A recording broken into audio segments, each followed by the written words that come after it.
Jessie here from Tonkadale, and this week we're checking in with some of our staff members to see how their gardens grew this season. We're so lucky to have a wide range of gardeners and gardening styles right here on our Tonkadale staff. You'll hear from Andy, who's in a brand new house and loves chaos gardening, Sherry, who has a well-established garden and loves cut flowers, and Amaya, whose expertise is in growing dahlias.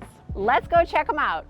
Good morning and welcome to Garden Tour 2.0. This time of the year we've got an awful lot of things that have changed, lots of things I can share with you that have gone well and some things that have not gone quite so well. If you're ready, let's head on over to the garden. Starting over in the very front of my garden, thought I'd show you my very favorite hydrangea that I showed you the last time. This is the early evolution hydrangea. So when you first saw them, they were a really beautiful white color, and now they're into their lovely, lovely fall pinks. And I want to show you my very favorite grass that I grow in my garden. I have this in a couple different spots. This is the Korean feather grass.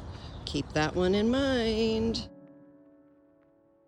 You can see right now the front is actually still looking pretty good. Right now is a time when I'm starting to look at my garden and I'm assessing what needs to change, what needs to be cut back, what do I want to do differently next year. One of those things is that big huge clump of the Hakanakloa grass that you saw in the very beginning. That's gotten huge.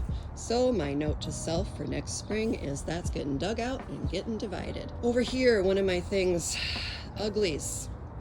I planted, or transplanted I should say, a beautiful yellow rose. Over here, it was doing great until the rabbits got it. Well, we'll see.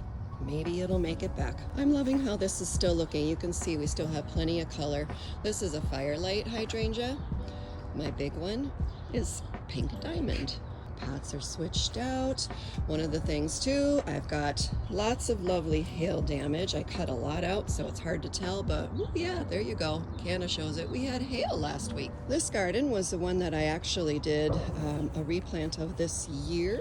And it's all kind of coming in pretty nicely. You are a Limelight Prime hydrangea, which is looking lovely. So my big thing that didn't do well in here, where I've got a couple of, I got a wild geranium here, Max Fry, and this lovely bonfire euphorbia that my rabbits also ate probably 4 times. Each time it would grow, they'd come back and do it again. So that will get moved to a safer place next year. You can see the Japanese maple is getting lit up so nicely. Something else that's going to change is 2 years ago I transplanted a lilac bush over in this corner. That is the exact same kind as that lilac bush. So my hope was to have 2 nice big lilac bushes on either side of this arbor. It got nibbled on last year by the rabbits, and then this year when it came up initially in the spring, also got nibbled. I may end up planting a beech tree in that spot next year. Something that I'm thrilled with. This is a plant I've spent 3 years trying to find. Had to order it online. Absolutely love it. It is called bush clover. It is a zone 5, so it's somewhat, I don't know. We'll see how it does over the winter. It'll be a test. But oh my God, it's gorgeous. I love the fact that it blooms so late. And it gives me gorgeous color right now at this time of the year. Another thing that I love that always does well is this grass. This is a Molinia Sky Racer. Humongous, tall, stays that way for the winter until a really, really heavy snow might knock it down, but otherwise it's fantastic. You can see, here we are almost into October, and this garden is still doing, it's doing its thing, and I am all for it. What may come out is that maiden grass right there, because it has yet to flower and it's taken up prime real estate, so that might be coming out next year. Their oak leaf hydrangea didn't flower this year, but I think we'll get some next year. Yeah, so in general, this garden's still looking great. And in the back patio, you can hear the fountain in the background. My very favorite thing, my Australian tree fern, looking fantastic. We're gonna try overwintering that in my greenhouse this winter. So the thing that happened back here, a lot of things dried out, so they're not quite as good as I want. Look at this gorgeous Honorine Joubert Japanese anemone. She's just flowering. I am putting another one of her in back here because I am definitely all for that. These gardens in my backyard are ones that I am going to be doing a big rehaul on, hopefully still this fall. My maple tree above is growing so much quicker and is really starting to shade a lot of this stuff. So this is going to get redone. The things that have done well is this gorgeous wood aster that I just love. The monk's hoods will be blooming soon. You know, the ligularia is doing great because it's shady. So, but like the sunny stuff, phlox that I put back here, just kind of eh. And then this garden over here, I'm gonna also do some reworking. I do have to show you this one though, because holy moly, let's see if I can get to it. Look at this guy. Whoa, hello, baby. One thing that didn't do well over here. Yes, that was a black lace elderberry. It just up and died. I don't know why, it just did. So that's gonna get changed. And then this area back here is always a challenge for me because again, my dogs come running in here chasing the squirrels on the fence. Time to do stuff. This will be a revamp too. There's a lot of annuals in here and dahlias. Next is into my potager. You can see we're at that point now where some stuff's still growing great and some stuff is dead. So for instance, this cut flower bed right here, it's about done. I'm going to be pulling these guys out here pretty darn quick. We'll harvest what's left. And guys, I just need to share these with you. This here is a zinnia called Ballerina. And holy cow, I mean, can you believe that? Look at the size of this. That's my hand. It's nuts. Look at this. This is what's doing great. My tomatoes, my jalapenos, my kales, my tomatillos, and the dahlia bed. I mean, hello. Holy moly, it was late to come to the show, but boy, oh boy, once it did, it just started to explode. I hope you enjoyed that tour. It's just to show that even people who've been gardening for years and years and years, we still have things that don't always go the way we want them to go. Part of gardening is about being adaptable, being ready to change, try something new. If something doesn't work, dig it out. It's no big deal. Put it on the compost pile. It'll feed the garden next year. And then put something new in. I always figure that a failure is an opportunity for another success. So anyway, hope you had a great tour. Take care. Bye-bye. Welcome back to the garden. It's September and almost everything else is done for the season except for the dahlias. This is time for the dahlias to shine. I usually try to stake all my dahlias because they get so tall by September. They really need to be staked up high. Today we're gonna cut some dahlias. This is Patricia's Sunset. This one is Envy. This one, I've forgotten her name, but she's in my spreadsheet so I can find out later. Brandon Michael. This is one of my favorites this year. She's been really prolific. It's called All That Jazz. At the end of the season, it's important to dig up the dahlia tubers. That's something that I do every year. It takes a little bit of practice, but once you get it down, it's pretty easy. Dahlias offer a short season in Minnesota, so you really have to take advantage in September when everything's blooming. Not everything in my garden was a success this year, so I'm going to show you a few things that didn't really go as planned. One of them is this koji nut squash, which I was really excited about. I started the plants inside in March, but here we are in September and I only have one squash. I didn't get enough male and female flowers to pollinate at the same time, so she's going to be delicious, but it wasn't prolific. Flower that I grew from seed. This I also started in March, so we're talking like 7 months I've been growing this flower. You're gonna have to get this is the Clip Daga. It's supposed to be a great pollinator, and it sure is impressive, but it took 7 months to grow, and it's finally blooming here at the very last week of September.